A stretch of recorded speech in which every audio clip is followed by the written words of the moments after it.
I said, what do you remember of the war, Leo? Where were you on D-Day? He said, I was on the beach. I landed on D-Day.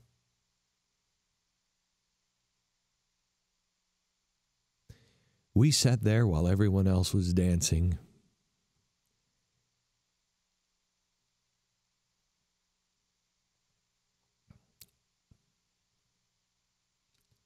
And I listened to the history of our country.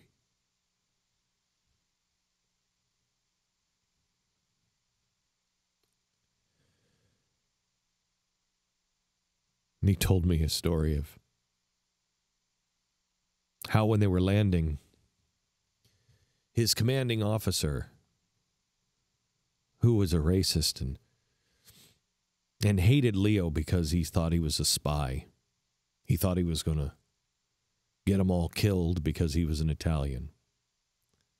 And so Leo was always the first to go in. He was always the first. If there was a door to kick down, it was Leo's job. And he was one of the first to land on the beach. And he was with the other outcast of the crew.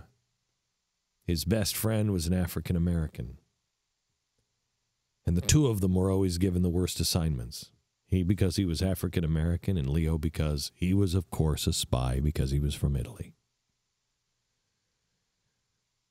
And they were approaching the beach, and they saw the other ships approach the beach, and the door went down, and he saw that the men were going down over their head, and they were all carrying, Leo's a very short, small man, and they were carrying heavy, heavy backpacks.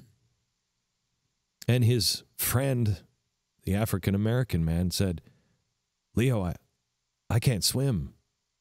I won't make it. I can't swim. And Leo said, you'll be fine. He said, no, Leo, you don't understand. I can't swim at all. I won't make it.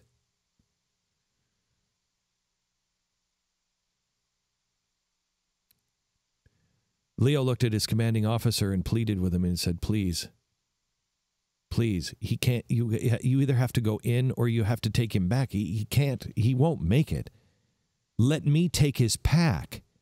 He won't make it. He said, well, he'll learn how to swim. And he pushed him off the edge of the boat. He didn't learn how to swim. Leo jumped in after him and tried to find him, and he couldn't. His friend never made it. Leo was wounded.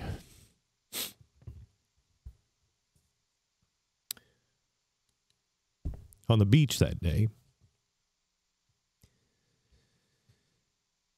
He was in a field hospital, and he was pinned with the Purple Heart by the same man who threw his friend off the edge of the boat.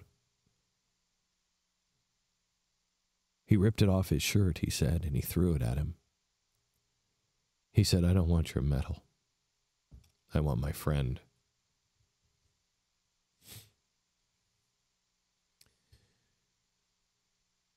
Leo told me amazing stories that night.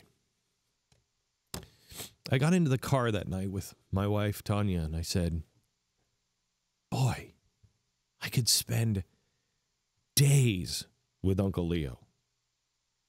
The stories of World War II. She said, what stories of World War II?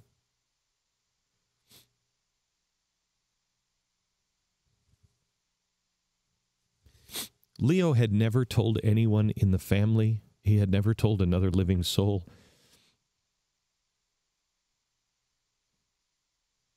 About any of his service in the war. He came home and he never talked about it until a washed out, non-dancing alcoholic walked up to him and said, when did you get here?